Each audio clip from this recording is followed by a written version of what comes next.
আসসালামু আলাইকুম রহমতুল্লাহ বরকাত। সুপ্রিয় শ্রোতা ভাই ও বোনেরা, আমরা জানবো যে নওয়াকিদুল ঈমান তথা ঈমান ভঙ্গের যে কারণসমূহ রয়েছে তার মধ্যে আজকে একটা জানবো, সেটা হচ্ছে শিরকু ফি ইবাদাতিল্লাহ, অর্থাৎ আল্লাহ তাআলার ইবাদতে শিরিক করা।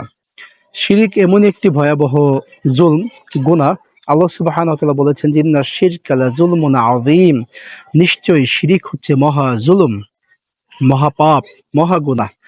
আল্লাহ তাআলা বলেছেন ইন্নাহু মান ইউশরিক বিল্লাহি ফাকাদ হাররামাল্লাহু আলাইহিল জান্নাহ ওয়া মাওয়াহুন নার ওয়া মা লিয-যালিমিনা মিন আনসার, অর্থাৎ নিশ্চয়ই যে আল্লাহর সাথে শিরিক করবে আল্লাহ তার জন্য অবশ্যই জান্নাতকে হারাম করে দিয়েছেন।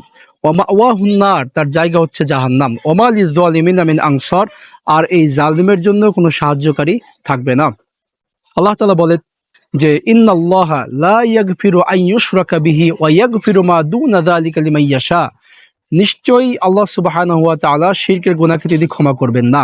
এর নিচের যে গুনাহগুলো আছে তিনি যার জন্য ইচ্ছা সেগুলোকে ক্ষমা করে দিবেন। তো শিরকের গুনাহ অত্যন্ত ভয়াবহ গুনাহ। শিরিক যদি সংগঠিত হয় তাহলে তার আর ঈমান থাকে না, যদি না সে আবারও পুনরায় আল্লাহর কাছে মাফ চেয়ে তওবা চেয়ে ঈমানটাকে পরিশুদ্ধ করে না নেয়।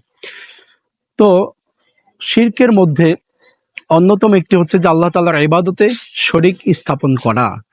যেমন আমরা আল্লাহকে যত ইবাদত দিয়ে থাকি, সমস্ত ইবাদতের মধ্যে যদি কাউকে সামান্যতম একটু অংশীদার স্থাপন করি তাহলে সেটা আল্লাহর সঙ্গে শিরিক করা হয়ে যাবে, আর শিরকের গুনাহ আল্লাহ তাআলা ক্ষমা করবেন না। সম্মানিত শ্রোতা ভাই ও বোনেরা, আমরা দেখা যায় যে আমাদের সমাজ অনেককে দেখে থাকি যে তারা হরহামেশাই অনেক শিরকের মধ্যে নিমজ্জিত হয়ে যায়। যেমনি ভাবে ইবাদতের ক্ষেত্রে শিরিক করে, যেমন সেজদা পাওয়ার একমাত্র হকদার হচ্ছেন আল্লাহ তাআলা। অনেক আছে যে আল্লাহকেও সেজদা দেয়, পাশাপাশি অন্যকেও সেজদা দেয়। এমনি ভাবে কোনো কিছু যা একমাত্র আল্লাহ তাআলা দিতে পারে তা শুধুমাত্র একমাত্র চাইতে হয় আল্লাহ তাআলার নিকটে।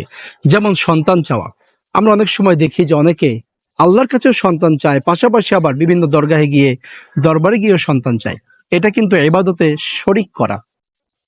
তেমনি ভাবে আমরা দেখে থাকি যে আপনার কোনো কিছুকে দান করা, নজর বা মানত করা, এক্ষেত্রেও কিন্তু এটা কিন্তু আল্লাহ তাআলার ইবাদত। এই ক্ষেত্রেও দেখা যায় যে অনেক সময় আমাদের সমাজের অনেকেই তারা আল্লাহর জন্য নজর দিয়ে থাকে, পাশাপাশি আবার অন্য কারোর জন্য উৎসর্গ করে থাকে। আবার অনেক ক্ষেত্রে দেখা যায় যে আল্লাহ তাআলার জন্য তারা নিজেদের আমলগুলোকে দিচ্ছে, পাশাপাশি অন্যের জন্য আমল দিচ্ছে, অন্যের জন্য ভক্তি শ্রদ্ধা করছে। তো এক কথায় আমাদের যাবতীয় ইবাদত হবে শুধুমাত্র আল্লাহ তাআলার জন্য। আমরা যখন কিনা ঈমান এনেছি, যখন কিনা বলেছি লা ইলাহা ইল্লাল্লাহ, আল্লাহ ছাড়া সত্য কোনো ইলাহ নেই, এর অর্থ হচ্ছে লা মা'বুদা বিহাক্কিন ইল্লাল্লাহ, আল্লাহ তাআলা ছাড়া ইবাদত, এটার যোগ্য, ইবাদত নেওয়ার যোগ্য, পাওয়ার যোগ্য আর কেউ নেই। একমাত্র হক ইবাদত পাওয়ার যোগ্য হচ্ছেন আল্লাহ সুবহানাহু ওয়া তাআলা। সুতরাং আমাদের ঈমানটাকে যদি হেফাজত করতে চাই, যাবতীয় সমস্ত ইবাদত হবে একমাত্র আল্লাহ তাআলার জন্য।